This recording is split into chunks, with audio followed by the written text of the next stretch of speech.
የሩሲያ አቶሚክ ኃይል የተመሰረተበትን 80ኛ ዓመት በመንተራስ የዓለም አቶሚክ ሳምንት በሩሲያ ሞስኮ ይካሄዳል።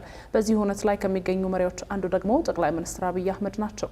ሪፖርተራችን ኤርሚያስ በጋሻው ይህን መሰረት አድርጎ የኢትዮጵያ ኒኩሌርን ለሰላማዊ ዓላማ የመጠቀም ፕሮግራም ሊነግረን አንድ ጥንቅር አሰናድቷል። በጥቂቱም ቢሆን ነገሩን በትኩረት ለሚመለከት ሰው ኒኩሌር ዓለምን በሁነኛ መልኩ የሚያወድም የጦር መሳሪያ ስያሜ ብቻ እንዳልሆነ ለመረዳት ከባድ አይደለም። ኒኩሌር የኃይል ምንጭም ነው። መረጃዎች እንደሚጠቁሙት ዓለም ከምትጠቀመው የኤሌክትሪክ ኃይል 10 በመቶ የሚመነጨው ከኒኩሌር ነው። ባለፉት 14 ዓመታት በአባይ ወንዝ ላይ ታላቁ የኢትዮጵያ ህዳሴ ግድብን ስትገነባ ቆይታ በቅርቡ ያስመረቀችው ኢትዮጵያ ስለ ኒኩሌር ኃይል ማሰብ ከጀመረች ጥቂት ዓመታት ተቆጠሩ። አስቀድሞ ከሩሲያ መንግስት ጋር ንግግር ሲደረግ ቆይቶ የነበረ ሲሆን ጠቅላይ ሚኒስትር አብይ አህመድ ወደ ኃላፊነት ከመጡ በኋላ ደግሞ በሁለቱ ሀገራት መካከል ይፋዊ ስምምነት መፈረሙ ይታወሳል። በህዳሴ ግድብ ምርቃት ዕለት ጠቅላይ ሚኒስትር አብይ ይፋ ካደረጓቸው የ30 ቢሊዮን ዶላር ፕሮጀክቶች ውስጥ አንደኛውም ኒኩሌር ነበር። ስለ አባይ በመናገር ስለ ህዳሴ በመናገር ስለ ንጋት በመናገር ጊዜ አናባክንም። ይሄኛው ፋይል ተዘግቷል። አሁን በሚቀጥሉት ጥቂት ዓመታት የሚሰሩ ዋና ዋና ስራዎች ከብዙዎቹ ጥቂቶቹን ለመላው ኢትዮጵያውያንና ለኢትዮጵያ ወዳጆች ለማብሰር እፈልጋለሁ።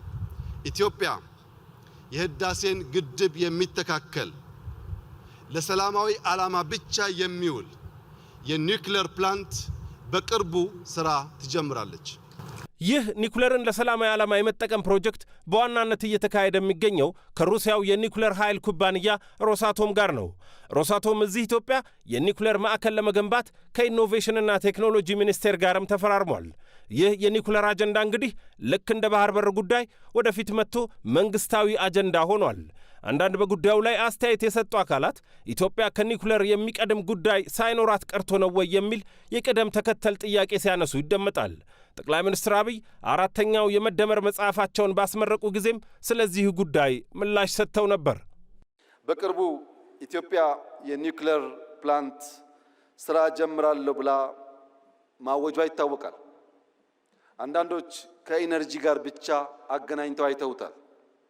እዚህ ያላችሁ ሰዎች መገንዘብ ያለባችሁ በኒኩሌር ቴክኖሎጂ ላይ ኢትዮጵያ መስራት ስትጀምር የሕክምና ሳይንስ ያድጋል፣ ፕሪሲሽን ፋርሚንግ ያድጋል፣ የውሃ አጠቃቀም ያድጋል። አሁን የምናወጣቸው ተማሪዎች የሚመራመሩበት፣ የሚሰሩበት፣ የሚያድጉበት፣ የሚወዳደሩበት አቅም ይገነባሉ። ኢነርጂ ብቻ አይደለም። ራሽያ የዛሬ 80 ዓመት ያሳካችውን የኒኩሌር ኢነርጂ ኢትዮጵያ ዛሬ መከወን ፈልጋለሁ ስትል የሚጠራጠር ኢትዮጵያዊ እውን አለ ብሎ መውሰድ ይቻላል?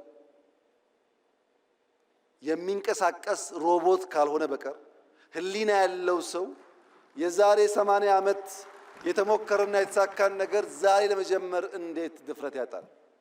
ኢትዮጵያ ትችላለች፣ ትጀምራለች፣ ትጨርሳለች። የዓለም አቀፉ የአቶሚክ ኤጀንሲ እንደ ጎርጎሮሳውያኑ የዘመን ቀመር 1957 ሲመሰረት ኢትዮጵያ ከመስራች አባል አገራቱ መካከል አንዷ ነበረች። ከ2024 እስከ 2028 የሚቆየውን አገራዊ የመርሃ ግብር ማዕቀፍም ከኤጀንሲው ጋር ተፈራርማለች። በዚህ ማዕቀፍ ውስጥ ቅድሚያ ከሰጠቻቸው ዘርፎች ውስጥም ኃይል አንደኛው እንደሆነ ተዘርዝሯል። በቅርቡ በኦስትሪያ ቪየና በተካሄደው 69ኛው የዓለም አቶሚክ ኃይል ኤጀንሲ ጉባኤ ላይም የኢኖቬሽንና ቴክኖሎጂ ሚኒስትሩ በለጠ ሞላ ከኤጀንሲው ዋና ዳይሬክተር ራፋኤል ግሮሲ ጋር ተወያይተዋል።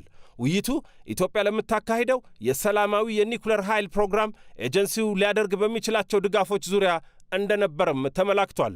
ይህ በእንዲህ እንዳለ የዓለም አቶሚክ ሳምንት በሩሲያ ርዕሰ ከተማ ሞስኮ መካሄድ ጀምሯል። የሩሲያ ፕሬዝደንት ጽሕፈት ቤት መረጃ እንደሚያሳየው በፎረሙ ላይ ከተገኙ መሪዎች መካከል ጠቅላይ ሚኒስትር አብይ አህመድ ይገኙበታል።